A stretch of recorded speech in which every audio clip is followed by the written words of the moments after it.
Have you ever noticed something strange? The people we call lazy often look calm, unbothered, almost peaceful. While everyone else is rushing, stressing, burning out, they're sitting there doing nothing. And that makes people angry. Because deep down, laziness isn't just misunderstood. It threatens the way society measures worth. But here's the uncomfortable truth no one talks about. Most lazy people aren't lazy at all. They're responding to something. And once you understand what, you'll never look at laziness the same way again. Let's start with a hard question. Why does laziness trigger people so much? Because laziness feels like rebellion. In a world obsessed with productivity, rest looks like weakness, slowness looks like failure, and doing nothing looks like wasted potential. But psychology tells a very different story. Laziness is rarely about a lack of ability. It's rarely about low intelligence. And it's almost never about not caring. Laziness is usually about misaligned motivation. The brain doesn't shut down for no reason. It pulls back when effort stops making sense. Think about this. Have you ever felt extremely motivated to do something you care about, but suddenly lazy when it comes to something you don't? That's not laziness. That's your brain prioritizing meaning. The human brain is wired to conserve energy. It asks one question before acting. Is this worth it? When the answer feels unclear, the brain resists, and resistance looks like laziness. Now here's where it gets interesting. Many people labeled lazy are actually mentally exhausted. Not physically, mentally. Decision fatigue, emotional overload, constant pressure to perform. When the mind is overwhelmed, the body slows down. Psychologically, this is called shutdown behavior. The brain says, enough. And instead of screaming, it goes quiet. That quiet is mistaken for laziness, but it's actually self-preservation. Another major factor, fear. Lazy behavior often hides fear of failure. If you don't try, you can't fail. If you don't start, you don't have to face disappointment. So the brain protects the ego by avoiding action, not because the person is weak, but because they care too much about the outcome. Ironically, some of the most lazy people are perfectionists. They don't start because starting means risking imperfection.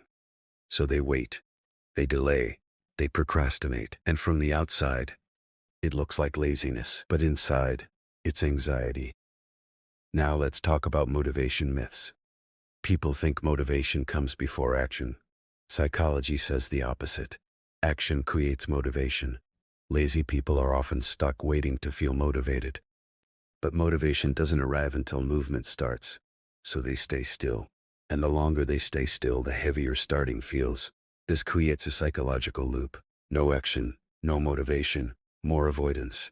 That loop becomes a label. And the label becomes identity. I'm just lazy. Once someone believes that, they stop questioning it. Here's another uncomfortable truth. Some people appear lazy because they've learned that effort doesn't pay off.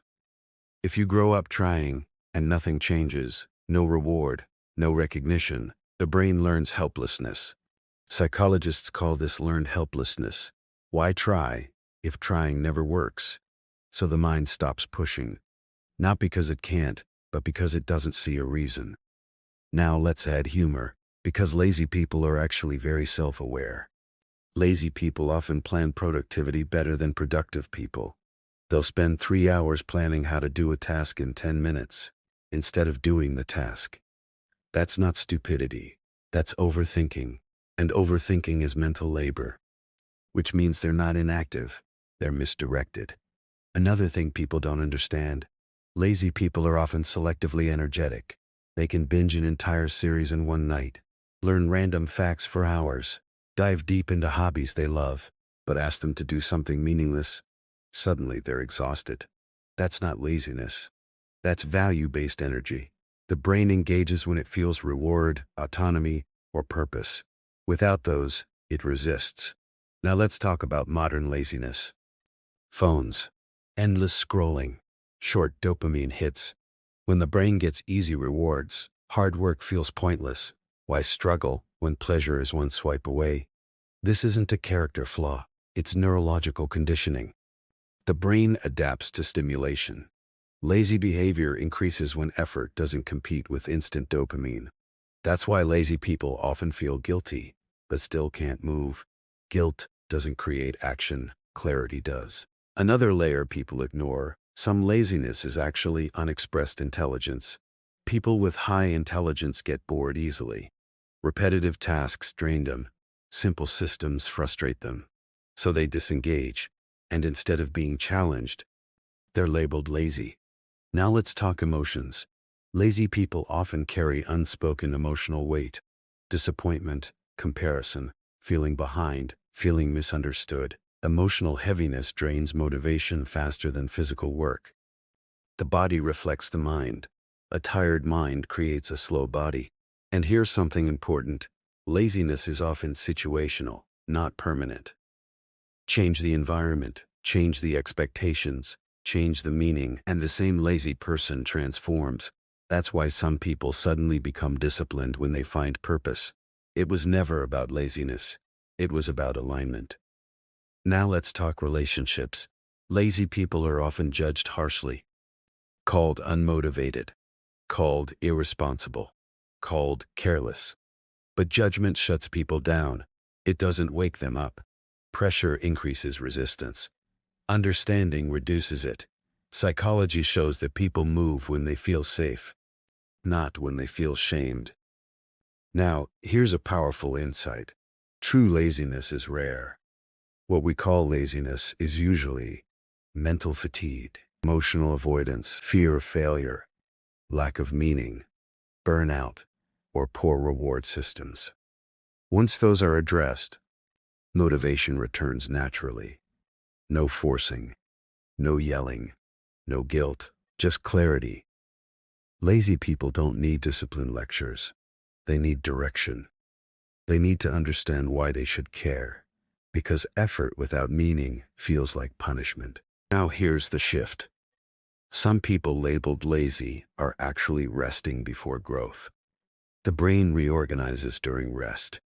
Creativity forms in stillness. Insight arrives in quiet moments. Not all inactivity is negative. Sometimes, doing nothing is the most intelligent response to overload. Now let's flip the perspective. What if laziness isn't the problem? What if society's obsession with constant productivity is? What if slowing down is a signal, not a failure? Psychology suggests that humans aren't meant to operate at maximum output constantly. Burnout creates disengagement, and disengagement looks like laziness. Now here's the takeaway. Lazy people aren't broken, they're responding. Responding to pressure, responding to emptiness, responding to overload, responding to lack of meaning. And once that response is understood, everything changes. If you've ever been called lazy, this isn't a weakness. It's information. It's your mind asking better questions.